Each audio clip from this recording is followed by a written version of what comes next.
Napoleon and Waterloo. Name a more iconic duo. Well, okay, we get the gag. Let's get this over with.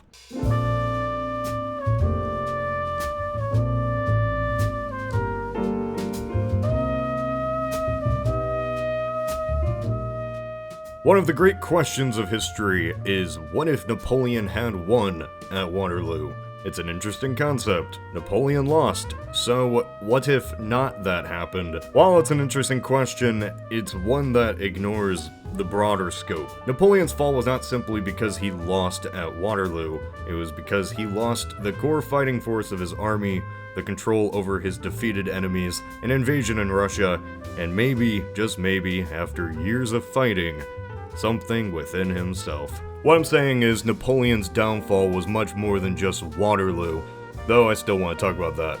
If you don't know really anything about Waterloo itself, check out this video done in collaboration with Griffin from the Armchair Historian. That way you aren't confused. Alright, you good?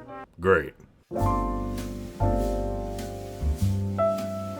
Even if Napoleon did win at Waterloo, say he was more bold in his actions, sent the old guard in earlier, his flanks defended against the Prussians, go through any small tactical change, just as Napoleon did in his head for the rest of his life on an Atlantic rock, the state of Europe was simply everyone against France. Even if Waterloo is won, there will need to be another battle to secure that victory, and another, and another. And while a younger Napoleon maybe could have done that, times had changed. He was older, the gas was getting low. The Waterloo campaign was an offensive endeavor, France invading to fight back the British and Prussians. It was a game that Napoleon wanted to play, but simply wasn't prepared for. And the only way to win this game was not to play. Napoleon might have held on to power longer than 100 days after his return if he fought instead a defensive war. Yes, it might have been unpopular to allow the enemy onto French lands, but this time would be spent recruiting more men to defend France, or that's at least how he would phrase it. Napoleon would fight on his own land and force the Allies to come to him, a war of survival for the French Revolution itself, or at least to the French how it would be seen. Keep in mind, during all of this, the French people supported Napoleon. The only reason he was able to reclaim his throne with a simple lift of his hat was because the people were sick of the Bourbon dynasty. The Allies were seen as foreign powers wishing to reinstall a monarch, which they were, and so a war inside France, ironically, might be like a war in Spain when Napoleon himself invaded. This is just me theorizing, but perhaps the French learned a thing or two from the Spanish guerrillas, but also had that military experience to back it up. If Napoleon was to survive, it wouldn't be just from his own military, but the people rallying to support him in defense of their home, which might make a long-scale war against France for the coalition far more tedious than they wished. But for now, it's hard to say if Napoleon would have won, because he didn't do this. He instead took the fight to the coalition and lost. So even with winning Waterloo, or defending France, Napoleon still is just barely holding on to power. There had to be some different change, something so catastrophic to Napoleon that might have been prevented. I wonder what that was.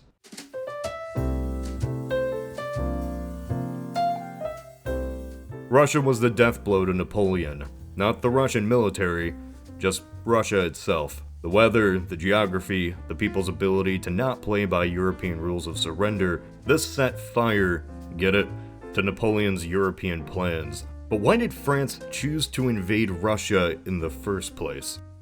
By 1812, Napoleon had beaten virtually every nation on mainland Europe into submission or joined it in alliance. But his mastery over the continent was not absolute. All it would take was one humiliating defeat to shatter the illusion. While France was the undisputed major power on the land, the French would, despite all their efforts, never be able to compete with the British at sea. The Royal Navy remained defiant, curbing France's navy from attempting an invasion on the British Isles. Thus, Napoleon decided he would wage a war of attrition. His plan was to starve the British out by forcing the newly formed coalition of European states France now presided over to cut trading ties with Britain. The goal was to put a stranglehold on Britain's economy, forcing the country's administration to sue for peace out of economic despair. However, that plan was foiled as well, but not by the Royal Navy. This time, it was Russia.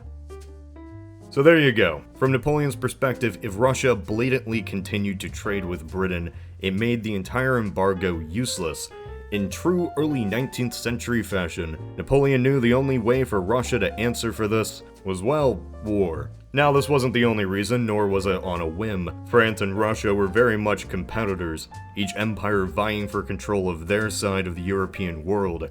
If Napoleon simply doesn't go to war with Russia, he would be allowing one rival to prop up another. But let's say Napoleon has the hindsight of a 21st century historian and decides that with Russia, it's simply not worth it. His army stays in France, and the status quo remains past 1812. What now?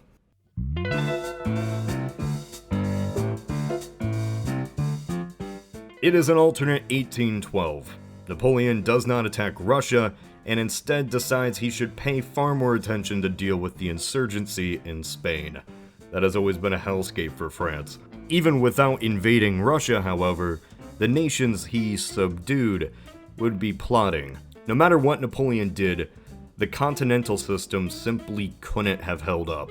Sweden had illegally sent supplies to Britain, which France soon punished. Prussia understandably didn't want to fight French wars, and while France did secure a temporary alliance with Austria, this was an alliance with a strict end date in mind, even without a Russian war or a marriage. Because it's Napoleon, there was always going to be another war whether he wanted one or not. A result of rebellion from within his own alliance, by his fault or not, was always going to occur. But this time without France having its army decimated by Russia. A new war, whenever it may happen, certainly could have gone much differently for Napoleon. Even after losing almost 400,000 men on his march back to France, he was still able to win 5 battles, and then upon returning, rallied 400,000 new soldiers to fight on a new coalition of Sweden, Russia, Britain, and eventually Austria. While he did lose, it was still a tough fight, and not one you'd expect if most of Europe was against you. An alternate war is not a decisive victory for the Allies. Instead, this fight is once again drawn out. Perhaps Austria is less optimistic to betray Napoleon and join a war they know they might not win. Since this is speculation, it's not 100% France could win this war. All that matters is without Russia, France has a far better chance. At least, with this war, Napoleon holds on to power well through the 1810s. So for the sake of the scenario, the war is over by 1815 or 16. Let's assume France wins. Napoleon secures his continental system, and perhaps Britain remains out of reach, but isn't a threat. Well, what now?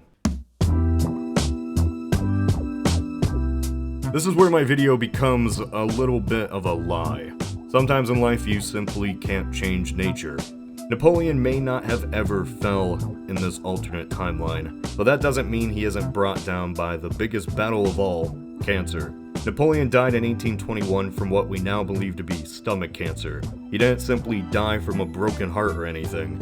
It was an actual health problem that would have taken his life no matter what. Napoleon, had he never fallen, would have died leaving his title as emperor, as all monarchs do, up to their sons. By 1821, assuming Napoleon still dies around the same time, his son Napoleon II would be crowned the Emperor of France, a boy at the age of 11, left to defend an already fragile system that, if it hasn't collapsed by now, would be crumbling. And it's not a shock France's rivals would call arms again. Europe divides itself much like the Congress of Vienna, so there, in the grand scheme, this could have been the situation. The problem that sometimes is faced with predicting events that never happened is we don't actually know how Napoleon might have changed with 10 extra years on the throne. Even in Waterloo, it's believed many of his failings may have just simply been because he wasn't the same bold leader he once was. With age came more caution,